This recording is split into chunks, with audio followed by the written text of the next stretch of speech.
एक पत्थर जैसी चमड़ी वाला शाकाहारी डायनासोर झील के किनारे पानी पीने आया था। सब कुछ सामान्य लग रहा था, लेकिन अगले ही पल अचानक उस पर पीछे से हमला हो गया। झील की शांति को तोड़ते हुए एक विशाल टार्बोसॉर्स यानी एशियाई टायरानोसॉर्स रेक्स झपट्टा मारकर निकल आया। उसका हर हमला घातक होता है, तेज, सटीक और बेदर्द। उसने सीधा उस बेचारी शाकाहारी डायनासोर की गर्दन को जकड़ लिया और कुछ ही पलों में उसे जमीन पर गिरा दिया। कुछ ही सेकंड में शिकार पूरी तरह उसके कब्जे में था और वह गर्व से अपने भोजन का आनंद लेने बैठ गया। लेकिन जैसे ही उसने पहला कौर लिया, झील के दूसरी ओर से उसी प्रजाति के कई और शाकाहारी डायनासोर एकजुट होकर उसकी तरफ गरजने लगे। अपने साथी की मौत का बदला लेने के लिए वे आगे बढ़ने लगे। ये देखकर टार्बोसॉर्स का गुस्सा सातवें आसमान पर पहुंच गया। उसके लिए यह चुनौती उसके राजा होने के सम्मान पर चोट थी। एक जोरदार दहाड़ के साथ उसने पूरे झुंड को शांत कर दिया। उसकी आवाज इतनी भयावह थी कि सभी शाकाहारी डर के मारे पीछे हट गए और वापस लौट गए। टार्बोसॉर्स फिर अपने भोजन का आनंद लेने लगा, लेकिन उसकी किस्मत में शांति कहाँ। थोड़ी देर बाद कुछ रैप्टर्स यानी चालाक और छोटे मगर बेहद बुद्धिमान शिकारी वहां आ पहुंचे। वे जानते थे कि टार्बोसॉर्स से पंगा लेना मौत बुलाना है, इसलिए वे थोड़ी दूरी पर बैठकर इंतजार करने लगे। इन रैप्टर्स को शिकार के बाद बचा खुचा हिस्सा खाने का बहुत अनुभव था। उन्हें पता था कि टार्बोसॉर्स कभी अपना खाना खत्म नहीं करता और हमेशा बहुत सा मांस छोड़ जाता है। जैसे ही टार्बोसॉर्स पेट भरकर चला गया, वे झट से वहां पहुंच गए और दावत का मजा उठाने लगे। थोड़ी ही देर बाद दृश्य बदलता है। अब टार्बोसॉर्स की नजर एक और शिकार पर पड़ती है, एनकाइलोसॉर्स पर। यह डायनासोर अपने मजबूत कवच और भारी हथियारों के लिए मशहूर था। वह जमीन पर कुछ अजीब हरकतें कर रहा था, अपने कंधे और पूंछ को हिलाते हुए मानो किसी रिवाजी डांस में मगन हो। दरअसल ये उसका रक्षा भंगिमा था। एनकाइलोसॉर्स का शरीर लोह परिवार अपनी पीढ़ी बढ़ा रहा था।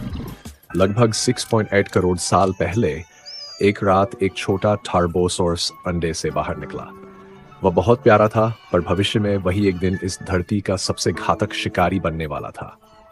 माँ अपने 4 बच्चों की देखभाल करती थी, 2 बेटियां, 1 बेटा और यह सबसे छोटा छोटू। जीवित रहने के लिए माँ को रोज शिकार पर जाना पड़ता था, क्योंकि परिवार बड़ा था और भोजन की जरूरत भी ज्यादा। एक दिन उसने दूर घास के मैदान में कैरोनोसॉर्स चेरोनोसोरस नामक डायनासोरों के झुंड को देखा। ये बड़े लेकिन शाकाहारी जीव थे। टार्बोसॉर्स माँ ने अपने बच्चों को अलग अलग भूमिकाएं दी, कौन कहां से हमला करेगा और कौन कहां छिपेगा। छोटा छोटू आज केवल देखने और सीखने के लिए साथ था। वे धीरे धीरे अपने शिकार के चारों ओर घेरा बनाते हुए आगे बढ़े।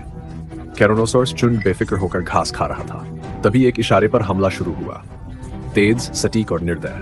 3 शिकारियों के झपटते ही एक झुंड टूट गया। 3 कैरोनोसॉर्स डर के मारे भागे और बाकी झुंड से बिछड़ गए। यही उनकी सबसे बड़ी गलती थी।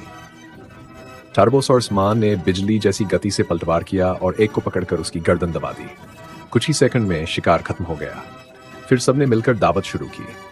लेकिन तभी जंगल में एक और शिकारी की एंट्री हुई, थेरिजिनोसॉर्स यानी 10 पंजों वाला राक्षस। इसका शरीर लंबा और इसके आगे के इतने बड़े थे कि किसी को भी फाड़ सकते थे। दरअसल उसी दिन छोटू अपने भाई बहनों के साथ शिकार का अभ्यास करने निकला था।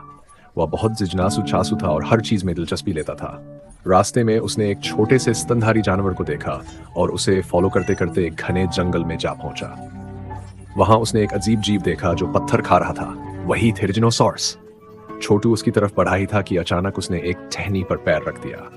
आवाज सुनकर वह दैत्याकार डायनासोर मुड़ा और गुस्से में दहाड़ उठा। वह अपने इलाके में किसी और को देखना बर्दाश्त नहीं कर सकता था। ठीक उसी समय छोटू का बड़ा भाई दौड़कर आया और उसे बचाने के लिए थेरिजिनोसॉर्स से टकरा गया। दोनों में भिड़ंत हुई, लेकिन थेरिजिनोसॉर्स बहुत भारी था। उसने झटके में टार्बोसॉर्स भाई को जमीन पर पटक दिया। अब टार्बोसॉर्स बहनें भी पहुंची, लेकिन वे जानती थी कि ये लड़ाई हार जाएंगे। सब मिलकर छोटू को लेकर भाग निकले। थेरिजिनोसॉर्स गुस्से से गरजता रहा, लेकिन वे किसी तरह बच निकले। अगले दिन छोटू ने मां को सारी बात बताई। मां ने सुना तो गुस्से से उसका खून खौल उठा। उसने तय किया कि अब वह उस 10 पंजों वाले दानव को सबक सिखाएगी। वह अपने बच्चों को लेकर निकल पड़ी, पर रास्ते में कुछ ऐसा हुआ जिसने सबका दिल दहला दिया, क्योंकि आगे जंगल में उनका सामना हुआ एक ऐसे जीव से जिसके बारे में अब तक किसी ने सोचा भी नहीं था।